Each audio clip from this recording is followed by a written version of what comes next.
Yeah.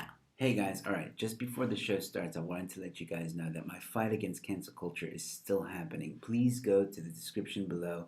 There's a link titled Support My Fight Against Cancel Culture. If you want to help my fight, please consider giving a bit of a donation. All the information's in that link. With that being said, enjoy the show. Hello, everyone, and welcome to Let's Get Real.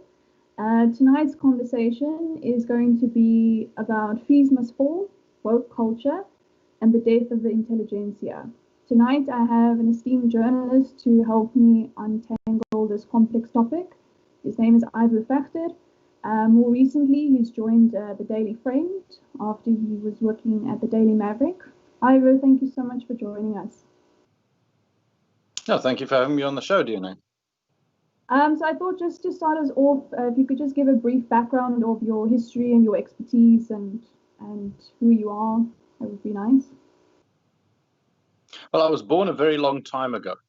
Now, I worked for the Daily Maverick for many, many years. I've been a columnist now for about 14 years, I think.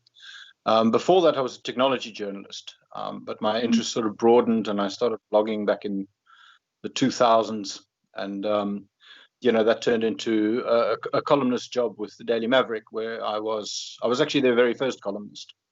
And I was with them until March this year, when I decided it was time to move on, and I joined the Daily Friend, which is run by the Institute for Race Relations, which promotes classical liberalism in South Africa. Okay, that's great.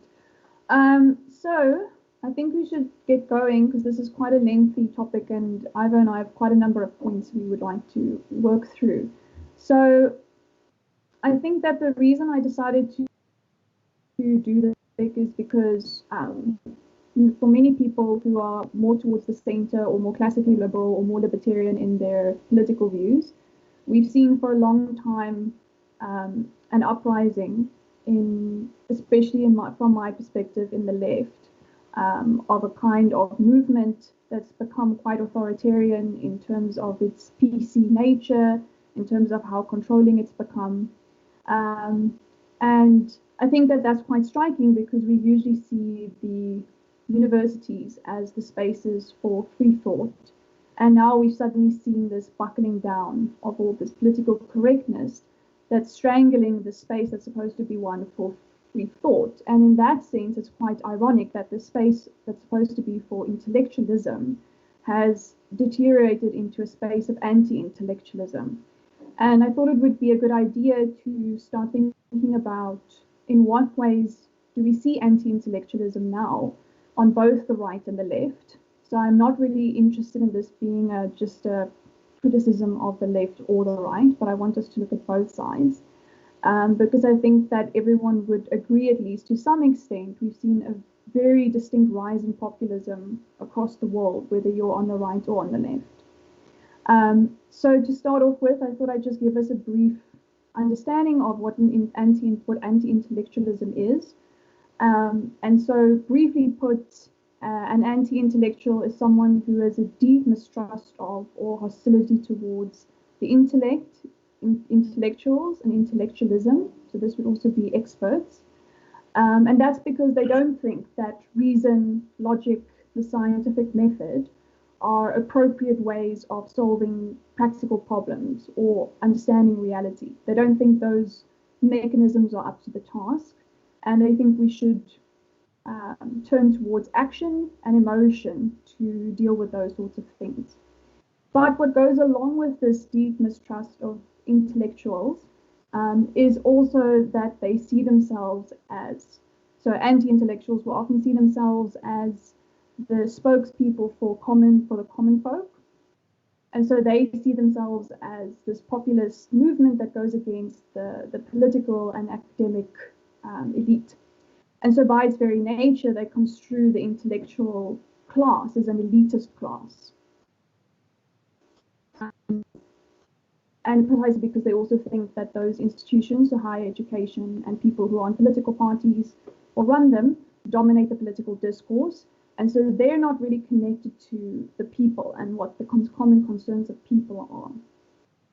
Ivo, I don't know if you want to add something to my definition, something I've left out. You know, the weird thing is that they're often right. You know, it is true that the intellectual class, the elite, don't really connect with the common people. But the solution to that problem is not the kind of anti-intellectualism that you see today on both the right and the left. You know, the kind of populist movements that appeal to, you know, so the common knowledge of the common people, rather than you know, the pursuit of reason, you know, knowledge on empirical evidence and rational theory. And that's where populism really falls down, and populism starts becoming dangerous. Yes. So yeah, although, you know, I think it's always very important to recognize that the concerns of the common people that give rise to populism should be understood, and are in many cases, not all, but in many cases, they're valid. Yeah, I agree with that. And so leading on from that, I wanted us to do a sort of a brief, more general assessment of where we see anti-intellectualism manifesting itself on the left and then the right. And then we're going to do a more of a deep dive into South Africa and how anti-intellectualism is playing out in our country. And so let's start with the left. I mean, one way, I'll go first, one way in which it's quite clear to me that the left is anti-intellectual, and this I just know from being in the academy as long as I have, is the fact that they are adopting in almost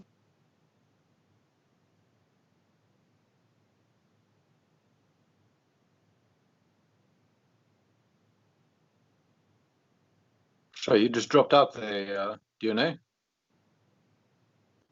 Sorry, get me back. Sorry about that. So the left is incredibly resistant to evolutionary biology and the findings of evolutionary biology. So essentially their view is that even though evolution is applicable to every other species on the planet, when it comes to humans, the male and the female brain, for example, are identical at birth, and it's only through socialization that those changes come about and that you start seeing these differences in behavior that are related to sex. But in no way is that grounded in nature. That's all nurture, even though there are a lot of experiments that show that no, the sex differences we see also are dependent on nature. So for me, that's a really big one. And that's where we have this recent denial from the left that sex is a biological reality. So that's one that's been incredibly disturbing to me. And I think that if we look at a lot of the responses from even people who would also be considered intellectuals, because they also function in that space. So someone like J.K. Rowling, for example, who's pushed back on this notion that sex isn't a biological reality. And even for saying that, she's received an enormous amount of backlash. And so that for me is also striking because, again, even people who are within the intellectual class who are pushing back against what they're proposing are finding that they don't have a voice. That's how intense that movement has become. So, Ivo, I don't know if you have something you'd like to add or a new point. You know, it's a strange position to take, you know, and I don't want to go too much into the details of specific issues, but it's a very ideological position to take. It's quite contradictory because on the one hand they say that you know, sex and gender is not a biological construct, it is a social construct, and it all depends on your socialization. But if you turn around and you say, well, then being gay is also a social construct, and you're not born gay, you're somehow made gay, you know, you could possibly be changed back or whatever. You say that's completely anathema. You know, and I agree with him. It is anathema. It should be anathema. I do think that you know, your sexual orientation and so on, that's something you're born with. That's not something it's not nurture. And I'm quite happy to accept people whichever way they are. I don't understand the point of the whole argument that says, well, it's not based in biology, because it very much is. But it's a strange thing, Thomas Sowell once said that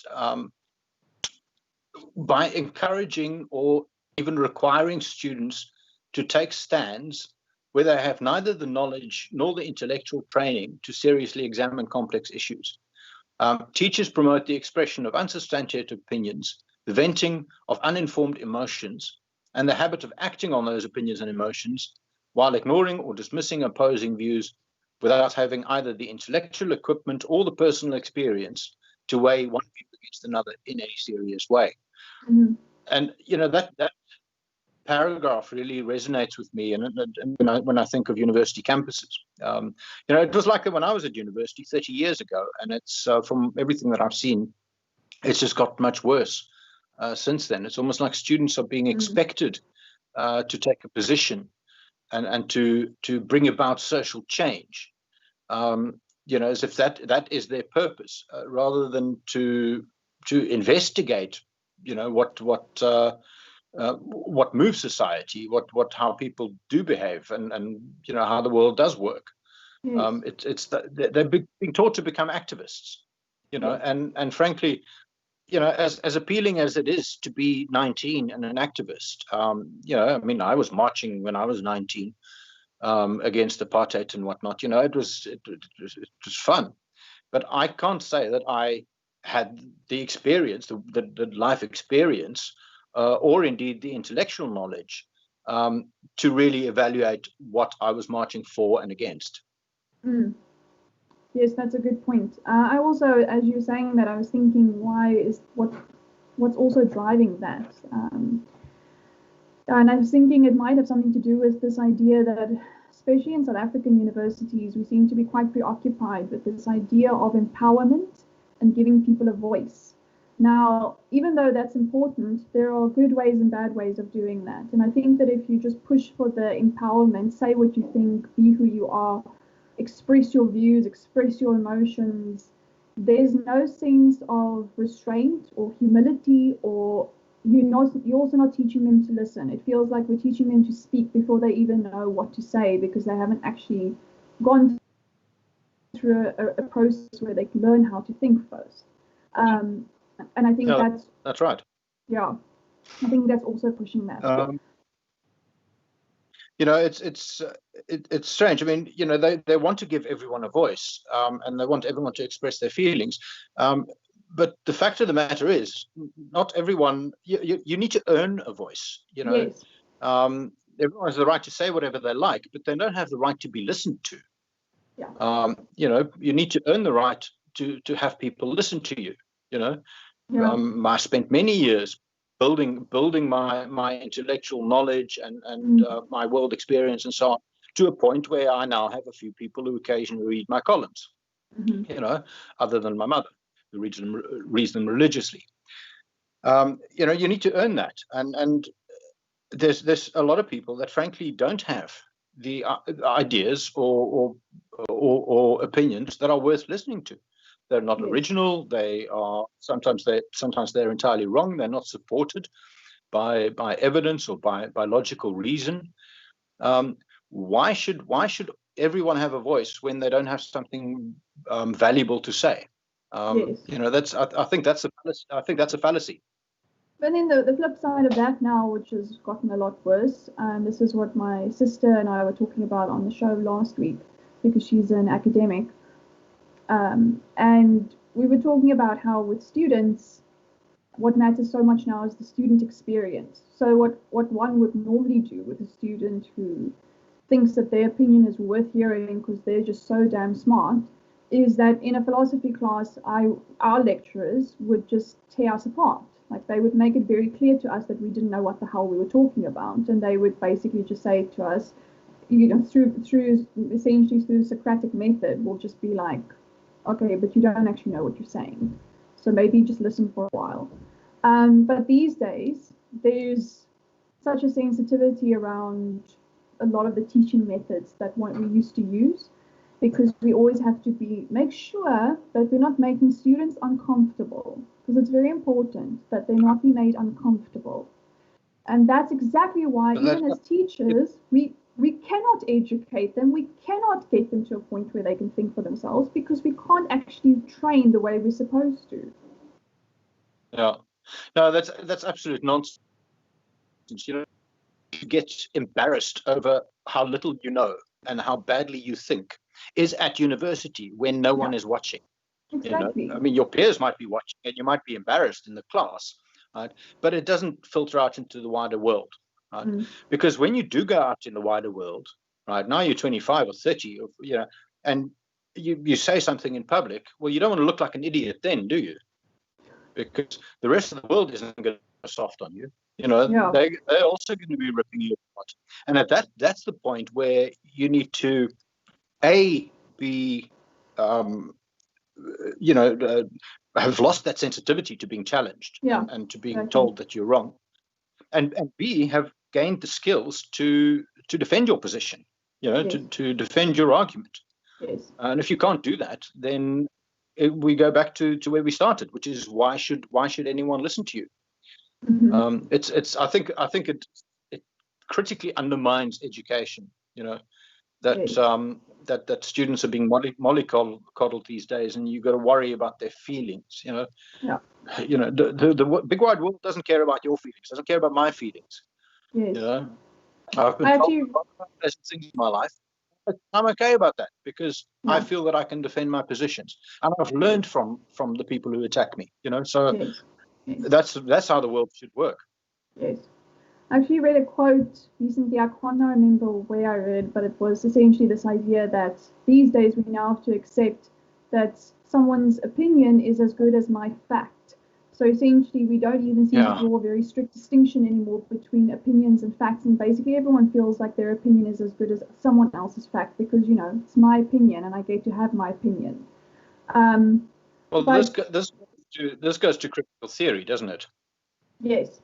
I mean, critical theory, which has infected, you know, not just the humanities, but even outside of that, critical theory is trying to edge its way into everywhere. And it completely dismisses the sort of empirical scientific basis of knowledge. It sees reason as a tool of systematic oppression in the hands of white men, and it elevates subjective feelings and intuitions and superstitions and anecdotes and personal experience, you know, as if that is any basis for building knowledge. So, I mean, this undermines the entire edifice of human science and human knowledge that we've built. If things are true simply because we feel they're true, then we can say anything, believe anything. And since we are what we believe, any contradiction gets interpreted as an attack on our feelings, on our emotions, on our very identity. It's an attack on your views gets viewed as hatred. Yes. And that's how those who disagree with you become not just intellectual opponents, but they become sort of visceral enemies, which is what you see a lot now.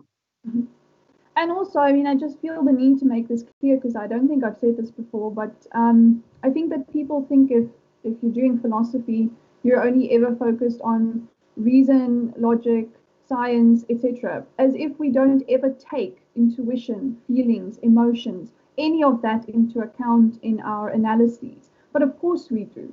It's not that critical theory. I think people have this perception that critical theory is the only space where experiences and interpretation and feelings and emotions and intuition are ever sort of taken into account. And that's absolute rubbish. If you've read any philosophy, then you know that those things are deeply taken into account in philosophical positions.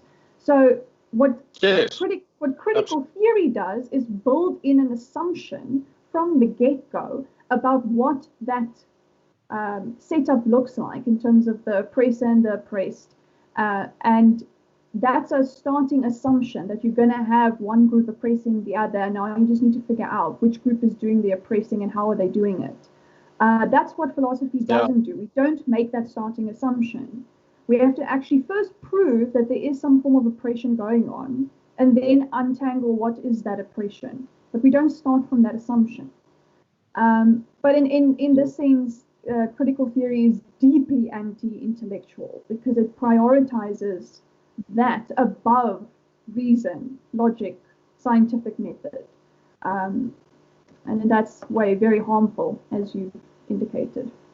Yeah, it rejects evidence and science altogether. It's Yes. it's the epitome of anti-intellectualism. Let's turn for a moment then to the right and the anti-intellectualism we see there. I think that for a lot of people, it will be the sort of standard ones where, religious fundamentalists will deny, for example, evolution.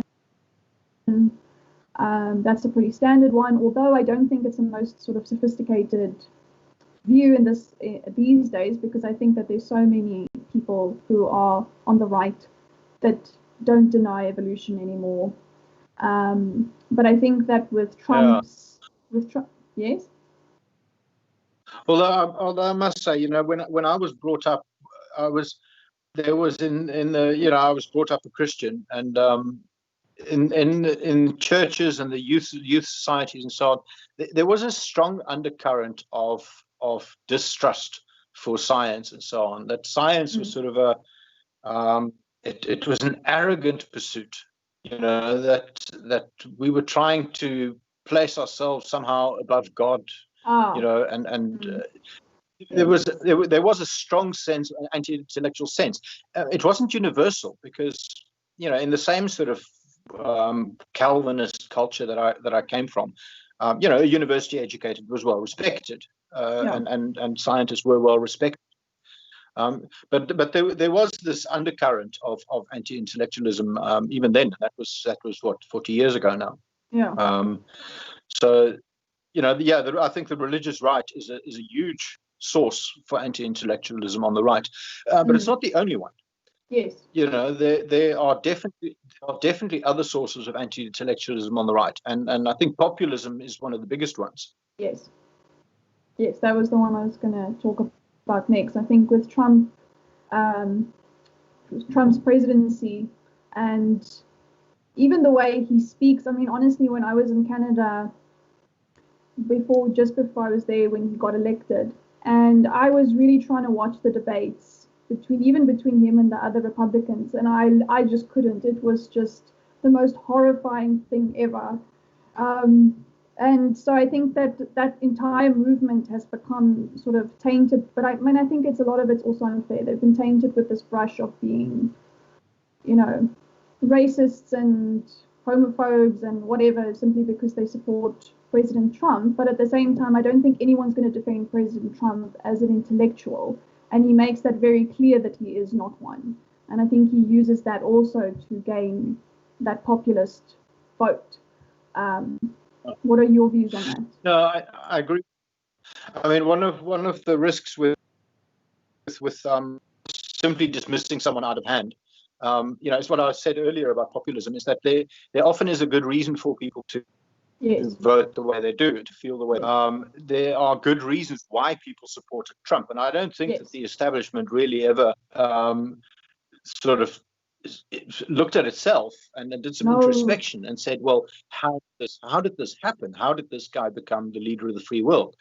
It's not because people are just racists and they just hate and they have concerns that need to be addressed one way or another. Not necessarily by building a wall, but if you have that concern about immigration, then address it in a way that will satisfy people. It needs to be. I think those need to be taken seriously. You can't just dismiss everything Trump does because Trump is not an intellectual, and in fact, often is a buffoon. Some of the things he does are actually favoured. But then the same goes for Obama on the other side. So they didn't take any accountability in their the part they played in creating someone like Trump. I mean, they really just doubled down on. I really thought there would be a moment of reflection and they would go, what did we do to create this? Especially from where I was sitting, because when I went to campus the next day, Canadians were sobbing in the department, and I was like, why are you guys crying? And they were like, because Trump got elected. And I'm like, you're Canadian. Why are you acting like this? And they saw it as sort of praiseworthy. They were like looking at it. It looked like it was the sort of communal, like, catharsis thing. And I was like, what is going on?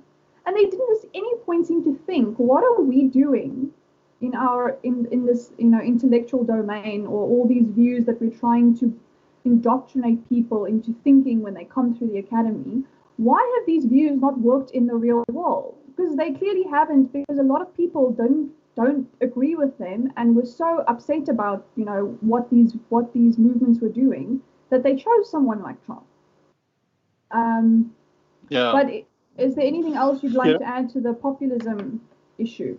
Yeah, I do actually. Populism. You often read, if you go Google populism now, you'll often see articles about how values.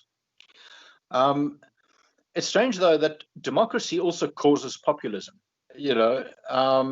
Friedrich Hayek, he wrote years ago now about, in fact, shortly after the war, he tried to explain how the worst sort of people could rise to power. And he noticed that while one expects to find a diversity of views among educated elites, in order to gain political power, a leader only has to appeal to the homogeneous lowest common denominator, which unites the largest number of people. So you can appeal to people's basic instinct. Yes. So even in democracies, and especially in democracies, it's possible to gain power on a populist ticket with a mandate to dismantle the corrupt establishment, to drain the swamp, if you want to use Trump's term. And this means to undermine the very democratic institutions that made the despots rise to power possible in the first place. Yes. So you appeal to the popular distrust of corrupt and unresponsive political elites and public institutions, and that is often valid distrust. And before you know it, you've got state-supported media that outmuscle free media.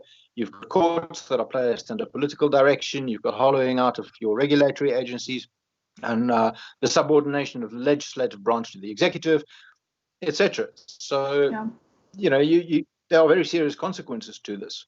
Yes. And again, I get to the point that the problem with populism is that the educated and the rich tend to just look down on the masses. There's very little effort to understand what makes people elect people like Trump or Orban in Hungary, or Morales in Bolivia, or Modi in India, Berlusconi, Ortega in Nicaragua, Putin, Erdogan, Chavez and Maduro in Venezuela, Bolsonaro.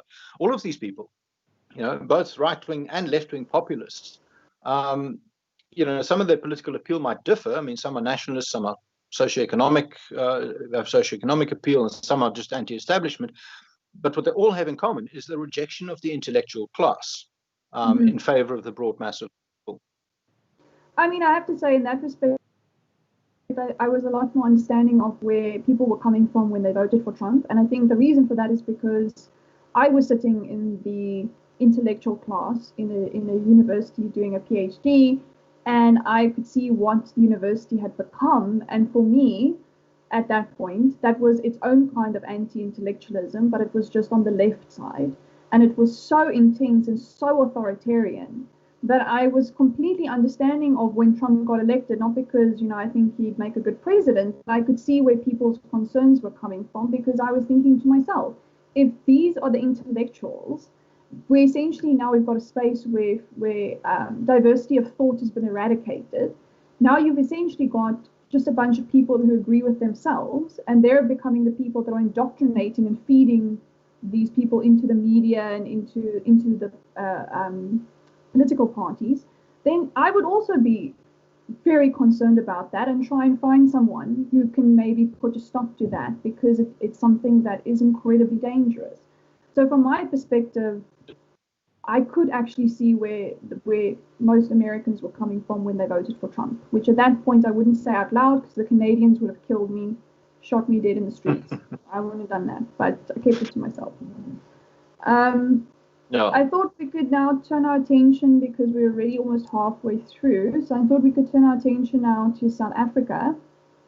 And I suppose one of the easier points, actually, let's start with tribalism, because it's one that I want to do a separate show on tribalism, because I think that I want to talk to an expert and unpack it in a lot more detail, how tribalism functions in South Africa and how anti-intellectualism plays out in South Africa. Do you have anything you'd want to start with on that topic?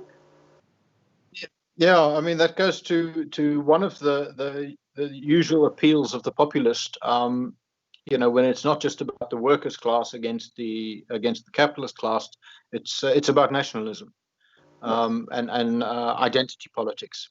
Yes. And exactly.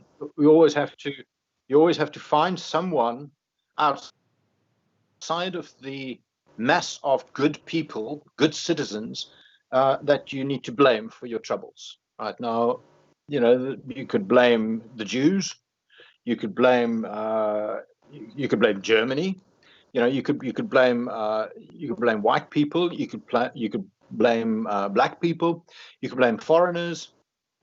But you always need to find, you could blame Hindus or Muslims, but you always need to find someone against whom you can set the supposedly good people in society. I mean, the guy who's in charge of Poland, I can't remember his name now. He talks about, so his supporters and people who agree with him, and then the other Poles, and they are the bad sort of Poles. He needs to create that otherness, that hostility, cast people as enemies. Simply on the basis of their political opinions or their race or their skin color, their religious belief, whatever it might be. You find a reason to make someone look different and then blame all the ills in society in society on that difference, and that's very dangerous. I mean, I mentioned blaming it on the Jews. You know what happened in Nazi Germany. It's not unthinkable that this could happen elsewhere. In fact, it happened in Rwanda with the Tutsis and the Hutus. It's happened in many other places that sort of sentiment, that nationalist sentiment, that tribalism, gets stoked up into war, and with obviously with horrible consequences. I mean, exactly. And the point here is that it's, you can think of it in terms of the fact that in South Africa, there are many different cultures. So it's deep, it's ethnically entrenched in the makeup of our country. But you don't have to look at it like that, because you can even look at it just in terms of America, like you say, the identity politics thing. It's very easy to get a tribe. You just have to say that it immediately makes you focus in on the us versus them power dynamic. And that's what we see with Antifa and groups like that rising out of the States. We have, and this also stems from postmodernism, we have this proliferation of interpretations where people think that, this is how I see things, and my group of people, we all see things like that. And immediately what you've done, it's us and it's them. And that all that ends up doing is creating, setting up a power dynamic. It's not about what's the best for this country, what's the best for humanity, how do we work out how to do that. It's immediately what is good for my group, because my group is right and that group is wrong. And then, as you've said before, the next step is obviously to immediately just vilify whoever your opponent is. So I think in South Africa, it's just that it's so deeply entrenched in our history, and I don't think we talk. That's why. Say again. I just wanted to. That's. Go ahead. Sorry, there's a bit of a delay, which makes it a bit tricky. Cool. No, you finish what you were saying. Geez, now I don't know what I want to say. It's okay. Go ahead. No, that's why you get situations like in South Africa where we initially created a constitution on the basis that everyone is equal and everyone should be equal before the law, and should be treated equally by the state. At that time, all of the major organizations in the country professed non-racialism as their principle. Whereas now, when the DA goes to a policy congress and they say, yep, we recommit to non-racialism, these tribal groups are able to turn around to them and say, but that's racist. And okay, well, how is non-racialism racist? You know, in their world, it actually is, because you need to take into account the victimhood status of, you know, the people that were oppressed until 25 years ago and are presumably still oppressed. And so, and if you don't do that, then you are inherently racist, which is a really perverse way to look at human rights.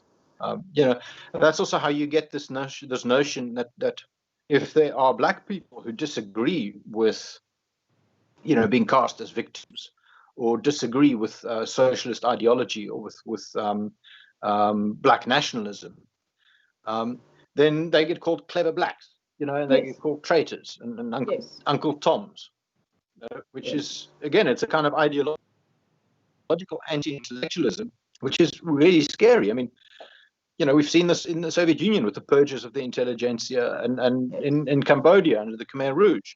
You know, it happens not only on the left. I mean, we also saw this in the late 60s in the anti-communist military dictatorship of Argentina, where they purged political opponents in academia, driving many into exile. So this whole notion that if you oppose, you know, the sort of majority view that you are somehow a traitor and somehow an outsider, somehow a racist, or you know, that you need to be purged is really really problematic. Yes, absolutely. I think what I wanted to say is that I think that the tribalism in South Africa, the reason why I want to do a separate show and a deep dive on that one is because I think that when a lot of the discourse in this country is very dishonest when it comes to how we group ourselves, and we just talk generally about blacks and whites and Indians. But it's not as simple as that, because within each category there are so many tribal volatilities that are shaping what we're seeing, and we never talk about it because, you know, it's something that we shouldn't talk about. I'm not sure why, because I mean, if you ask any black person what tribe they're from, they're certainly not ashamed to tell you. It's not like they have any problem being proud of their tribe. So I don't see why we have to tiptoe around this topic, because it's still such a powerful force in terms of how, you know, parties divide and who has power and who doesn't have power. No, and you don't have that only between you know, between the black tribes, you know, which I mean, everyone knows about sort of the hostility between the Xhosas and the Zulus over the years, but you know, there's other hostilities and animosities between those tribes too. But even among whites, you know, you have Afrikaners have still not got over the Boer War against the English. You know, they still hate the English for putting them in concentration camps and killing their wives and children, and the scorched earth policy of Lord Kitchener. Those things are still in the Afrikaner cultural memory. So they don't trust English-speaking South Africans. They, you know, and they could still consider them somehow foreigners. They call them Rooinekke, you know, like they don't belong in this country, or Soutpieler, you know. They don't belong in this country. They've got one foot in the UK, and that's among Afrikaners. So the animosity, that tribalism, happens among white people too. You know, it's not just among black people or between races. And then of course you get the political grouping, and that's becoming equally hostile and equally tribal, really. Yes. You know, I mean, I often get told that, you know, my opinions are only valid within my little clique of, you know, radical libertarians or whatever, you know, and that therefore they don't need to be addressed because they're not valid universally. They're not valid outside of my little tribe. Oh my God. So it's getting crazy. I think then another big one to talk about is the anti-Western narrative we have in this country. I think decolonized education, these must fall, and a lot of the consequences of that speak very clearly to the anti-intellectualism debate. And we've discussed the critical theory and even the postmodernism tendencies, but I think with the the decolonized education is also obviously making use of those theories to inform their position. But it's also very hard to take seriously, even if, so I will have someone on the show who's going to come and talk to me about the Fees Must Fall movement in more detail and about decolonized education. And so even I'm not going to, take a stand here on whether I think that the notion of decolonized education is sensical or not, but the way that it's been expressed, from what I know, and I was overseas when it happened, so a lot of what I knew about it came through the papers and the TV and stuff.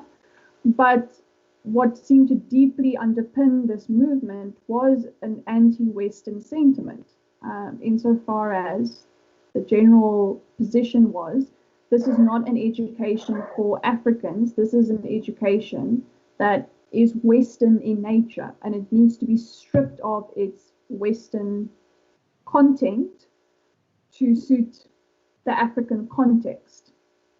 And it's not, the reason that's very difficult to understand is also because it's not clear what that even means. It's not clear how far you would take that, what you're looking at, what would you strip, what wouldn't you strip, why wouldn't you strip it, how do you know what to strip?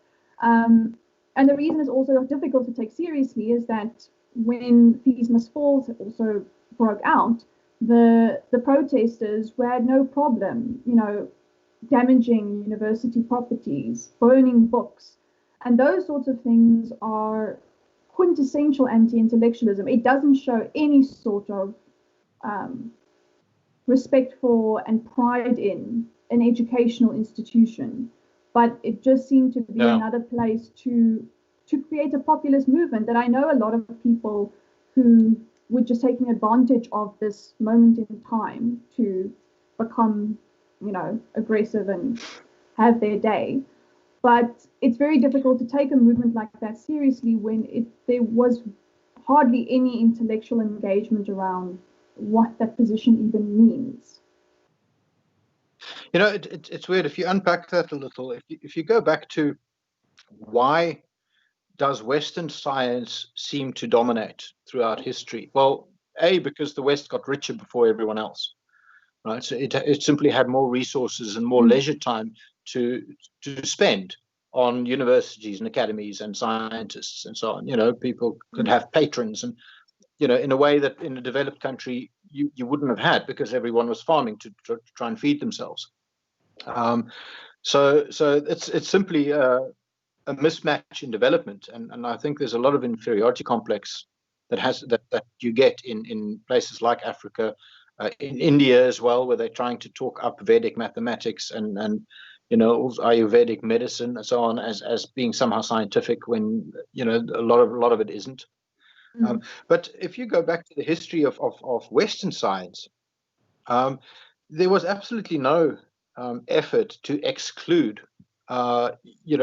people from other parts of the world. In fact, on the contrary, it was very often books from India or from the Middle East or from China were highly appreciated, because they gave new perspectives on things that Western scientists and mathematicians and so on were struggling with.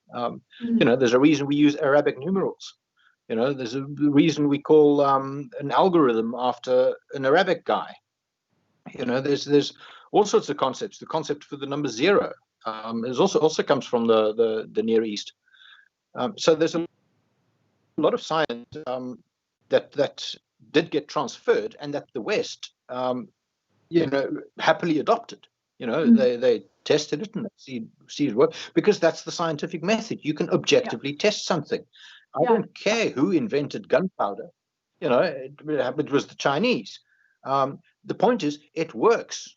It works for these and these and these applications, which is why it's usable around the world. It is not a colonial thing. It is not, I can't use gunpowder because it's Chinese and I don't like the Chinese. That's absurd. And that's the sort of attitude you're getting with this decolonization, is that you reject knowledge and technology simply on the basis of whose idea it was. It doesn't matter whose idea it was, as long as it works. And then the thing is this, I mean, there's one thing to be said for, let's say that there are marginalized perspectives that have been neglected from course material, for example. Oh, that's true. That's true. So we say, okay, great. Well, yeah, we should include that material. We should make sure that the curriculum we offer is both robust and it's representative, and that's fine. But at SOAS, for example, in London, there was another student uprising because they said that they wanted all the Western philosophers to be removed from their curriculum. So they didn't want just an inclusion of more perspectives. They actively wanted the Western perspectives removed from their curriculum. Now that's a completely different story, because now you're saying you're not going to study great philosophers because they come from the West, but that's how you learn, is by studying great thinkers. Those happen to be great thinkers. And that for me is anti-intellectual. That's complete. Yes. And the weird thing is that it's hypocritical too, because, I mean, imagine if I said, look, I refuse to read Confucius because I don't like the color of his skin, or the hat he wore. I mean, I had an article that I wrote the other day against someone who criticized a group of people who queried COVID epidemic models, and made a big deal of the fact that many of them were white males. And I thought, well, what does white male have to do with statistics? Either the statistics are right or they're wrong. Either your model is right or you're wrong. Your data is right or you're wrong. Whether it's a white male that compiled it or criticized it makes absolutely no difference. And I actually said, well, could you imagine if I ignored this person's perspective on the grounds that she was a woman and a Jew? I would never work again. It's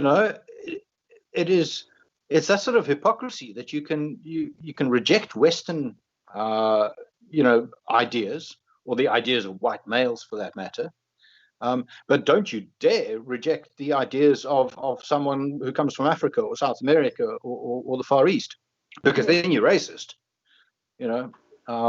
It's a really strange way to look at knowledge. Knowledge should be, we should strive for objectivity. I mean, I know you can't reach it theoretically speaking, philosophically speaking, but we should strive for objectivity in knowledge, and that means that this knowledge is everywhere applicable, no matter who you are. And I just need to make this and point. We should strive. Go ahead.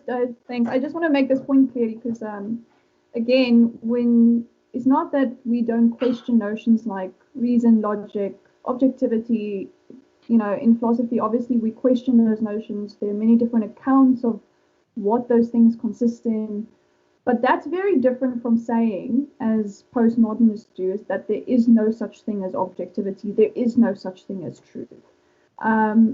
Once you move to that position, that's when everything starts crumbling, because then you are literally just descending into whatever anyone says goes. There's no into nihilism. That's nihilism. That's nihilism, absolutely. That's nihilism. I mean, I've read my share of philosophy, and I've come across that, and I sort of recognize that. Yeah, well, what can I possibly know? Well, I can't really know anything because I can't trust my senses, and I can't trust other people, and I can't trust. Therefore, can I know nothing? Well, no. I must assume that I can know something, otherwise I can't live my life. Exactly. So that sort of nihilism becomes completely self-defeating, and yes. It is anti-intellectual. What you should be doing, you can't reach objectivity, perhaps you can't reach truth or full knowledge, but you should absolutely strive for it, and you can. Yes. I'm very curious to hear from your perspective, as we need to start wrapping up soon. In terms of journalism, I've seen so many people complain about the standards of journalism, and I myself have my share of complaints. And I was wondering, from your perspective as a journalist, what your views are on how journalism has become anti-intellectual. Yeah, it's in a number of ways it has. One of the big problems is with the rise of the internet. There's been a lot more competition for people's time. for what they read. Everyone can write a blog. Everyone can, there are millions of people writing on the internet. Some of them are good. So that puts journalism under huge financial pressure, and the media houses have really struggled to deal with that, and are still struggling to deal with that. The fact that basically Google and Google and the big Facebook and so on, they've basically hoovered up all the ad revenue. So there's very little left to fund real journalism. What that means is that very often higher earning senior journalists get retired because they simply can't afford them. So you have a lot of younger journalists. You get juniorization of the newsroom. And you'll see that a lot of places don't have decent sub-editors anymore. And if they have someone who has the title of sub-editor, they really just check spelling rather than what they used to do, which is check style and facts and make sure the story hangs together properly. So that's one factor that plays into it. There's people just end up writing stuff that is way above their pay grade, far too young, because frankly there aren't many older people left in journalism. The other thing is you see the same thing as in academia. You see this sort of tribalism that there are certain opinions and certain ideas that you simply aren't allowed to express, or you need to follow a certain line in order to be accepted as someone who has valid opinions. And that's very difficult, to deal with. I had that last year. I had a fight with. I was sort of the victim in this. A bunch of people attacked me and wondering why Daily Maverick was still supporting me. And because I disagreed they disagreed with me on a number of issues, environmental matters, economics, etc. It doesn't really matter what it was. And they wondered why Daily Maverick was giving me a platform. And at the time I spoke to the editor. The editor says, well, look, they don't understand the term public intellectual, so ignore them. I'm not going to fire you. I've had hundreds of requests to fire you, and I'm not going to do that. But one of them then wrote an article and said that, that their attempt to deplatform me, I argue that it's an attempt to shift the Overton window, and they then admitted that I'm right. They are trying to shift the Overton window. The Overton window, for those who don't know, is the range of acceptable opinion in journalism, in the media. Right? You can say lots of things, but you can't say certain things that are beyond the pale that you simply cannot say. Now, obvious things that you can't say would be extreme racist things, whatever.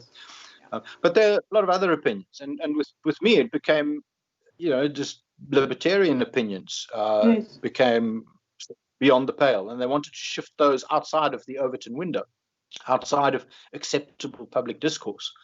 My view was a contrarian pro-capitalist view, right?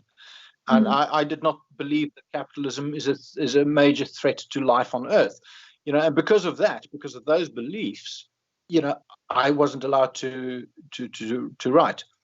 And then they said, no, they don't want to censor critical voices, but they want all voices to be more critical, was the words they used. What? So what they really mean is that I could be published as long as I followed their line of thinking, and their political opinions. Otherwise, I was beyond the pale. Otherwise, I should be deplatformed. So, a lot of other media figures have experienced the same thing. A lot of them have left publications because of it. You see Barry Weiss at the New York Times recently did the same thing. Couldn't deal with it anymore. And that's profoundly anti-intellectual. And then I also wonder, if you are one of the few journalists that I know of that have the views that you do and actually defend those views, and it's odd to me that they see you as such a threat if they think that what you're saying is so beyond the pale, and you're not even part of a massive group of journalists who are propounding these views, then it also makes me wonder, do they feel that you're such a threat that they need to deplatform you? Because it's not like, you're going on TV every day, 5 times a day, telling people what you think. I mean, these are articles you're writing, and people have a choice about whether they want to read your articles or not. So it's this. Yeah, that's where it gets they're welcome extreme. to no, but that is really an effort to not address what my arguments really are. Yeah. I have no problem if you challenge my arguments, and I might be wrong on some things. I've certainly adapted my views over the years. I hold views now that I didn't hold 10 years ago, and I had views 10 years ago that I don't hold now. You learn and you adapt. But if you can't challenge someone on the substance of their arguments, and challenge someone on the facts and the evidence before them, then that's when you start doing things like saying, we don't want to listen to them because he's a white male, or because he is capitalist, or because you find reasons to not have to debate them on the substance of their arguments. Now look, I don't want to take that to extremes. I mean, I'm not going to debate someone who believes in UFO conspiracies either, or someone who believes in a Holocaust, is a Holocaust denialist. Frankly, I have other things to do with my life than debate really crazy ideas. I just don't believe that my ideas fall into that category. At least I'd like to think not. Yes. Is there anything else you want to add on this topic before I turn to Joe for some questions from the audience, if there are any? No, I think the one thing I did think of was, we were talking about universities and the humanities in universities, and there seems to be a surplus of unemployed humanities graduates, all of whom have been inculcated with this critical theory and this postmodernism and anti-intellectualism. Now that suggests to me that there's an oversupply of humanities graduates and a shortage of graduates in science, technology, maths, engineering, and accounting, business, and so on, which suggests that humanities degrees are too cheap and STEM degrees are too expensive. Now, I mean, I won't go as far as saying defund the humanities altogether, because there certainly are valuable areas in the humanities that absolutely ought to be studied and that play a positive role in society. But I do think a price adjustment is probably called for. So less subsidizing humanities and more subsidizing STEM degrees that are actually useful to societies, where people don't come out of university whining about the debt that they have, and not being able to find jobs. Yes. So that I think would be a good change in universities. No, I agree with that. And then the other part of it also, though, is that the issue is quite complicated because, as I talked to my sister about, it's the quality of education they're receiving now. Even my sister's in applied maths, even in the sciences, we have that critical theory and all of that creeping in. And so we are reaching a point where if we don't fix the universities, it doesn't really matter what we do. We're not going to get employable people who can actually worth a damn. And so for my part, that's why I left, is because I don't see the academic project as recovering.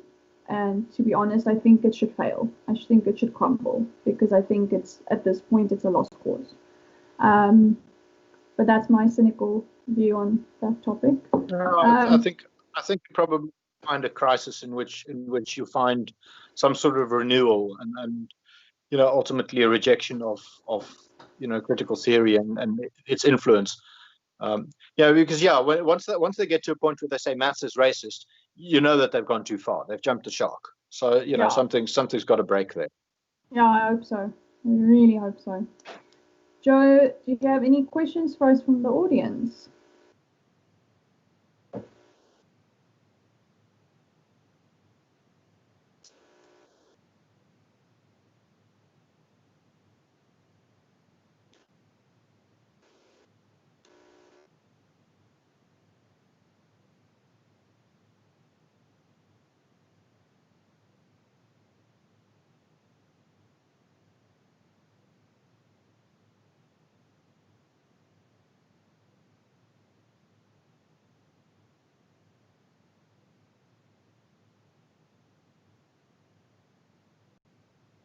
Well, it's certainly something that I experienced when I grew up in an Afrikaans school. Now granted that was 40 years ago.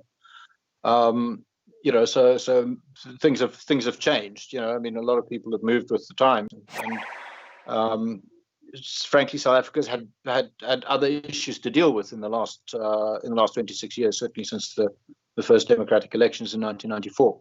But that sense that there was still a hostility and a rivalry with the English. I certainly experienced that in coming from Afrikaans schools when I was young. So it was definitely real then. And I bet if you go to small country towns which are outside of the big cities, you'll still get exactly the same thing. People going, wat soek jy Engelsman? What do you want, Englishman? Yes. Let me just also apologize. I forgot to unmute myself previously. So all I did, guys, was really read the question that I popped up on the screen. You guys could see the question. So that's all I asked. And then I asked them to give their comments on it. And I'll also add a comment to that as well. I'm American South African. Been in South Africa for over 13 years now. And I've experienced some Afrikaners having a problem with even me. They regard me as English because I speak English and I don't speak Afrikaans, or I don't know Afrikaans well. Not all, but they are there. That you can find some, unfortunately, Afrikaners that are a bit upset with the English. And for those of you who are interested, I did do a cultural discussion with a friend of mine, Mikhail Kanaka, on this channel. Yanni, if you don't mind leaving a link to it in the chats, so that people can go watch it, because we did discuss that issue in that series, and Mikhail is an Afrikaner and gave some history lessons. And then I need to address Pierre Duplessis giving a 70 Rand super chat. Lekker stream. Thanks, Diané, Iva, and Joe. You're most welcome. Thank you so much for the 70 Rand super chat. It's greatly appreciated. So yeah, other than that, guys, everyone is just saying that they really enjoyed the show. They had some comments here and there about especially about the towards the end, about the shortage of science candidates and the academic side of things. But everybody else just commenting, and no one really had any questions. I think that everybody was watching the entire time and listening. So yeah. Great. Ivo, is there any final remarks or something you want to leave us with on this topic? No, I think we've covered the subject very, very well. Okay, great. When you're young, you tend to kick against the establishment, and I think a lot of students are doing that. You blame every problem in the world on your parents' generation, and you dream of world peace and harmony and so on. But that's not real life, and I think that a lot of people in academia actually need to learn that. I think the one thing we didn't cover, I don't know if you have any final remarks on this, but I wasn't expecting us to have enough time for it, but I was thinking we could maybe just say a few things. How do we combat anti-intellectualism? I think that's a big elephant in the room. With great difficulty. I don't really know, beyond just doing what I do and writing and making rational arguments and supporting, the scientific method and appeals to reason. I'm not sure how we can combat that. I think perhaps pulling some funding from humanities might help. Make it a bit less cushy for the sort of academics that get tenure and promote all these strange anti-intellectual theories. But no, other than that, I really don't know. I do what I can in my little corner, and I hope that a lot of other people will do the same, and hopefully, with time, maybe the pendulum will swing back. Yeah, I mean, most people, when I was reading up on this, most people say, oh, well, education. And that's nice and all. It's a nice sort of solution, I suppose. But it's this, Well, if we look at South Africa, yeah. That's maybe not a bad idea. I mean, I think, at universities as part of a degree, or even at school level, I think it would be useful if people did a course in philosophy and did a course Yes. in basic economics and did a course in Yes. statistics. No, you're not. Basic courses that are useful everywhere and that teach critical thinking. Yes. I think that is useful. No, I agree. I Doing totally things agree. like debating things, being forced to debate from the other person's point of view. Yeah. What I was going to say. Things like that. Yeah. So no, I agree with you absolutely. Critical thinking, obviously, as a philosophy PhD, that's my go-to. We have to be able to teach kids to think critically. What I was going to say though is that if we look at the education system in South Africa and how that's crumbled, it's not clear how we are ever going to, and I think that's also partly by design, is trying to keep the populace from developing a skill set so that they can any way challenge the state. But given the situation we're in, with the government lowering pass rates and not properly funding schools and not hiring good teachers, etc., we don't really have the infrastructure or the skill sets at our disposal to be teaching critical thinking at school, etc. So again, it's an incredibly complicated problem to solve, but absolutely, I would say that if we could teach critical thinking at school, we should. But I don't know if it's that easy. So that sucks. Anyway, Yeah, I didn't want it to be such a depressing final line, but it does suck. Ivo, thank you so much for joining us. I had a really great conversation, and you've given us a lot to think about. And to the viewers, thank you so much for joining me. And yeah, I'll see you on the next episode of Let's Get Real. Cheers.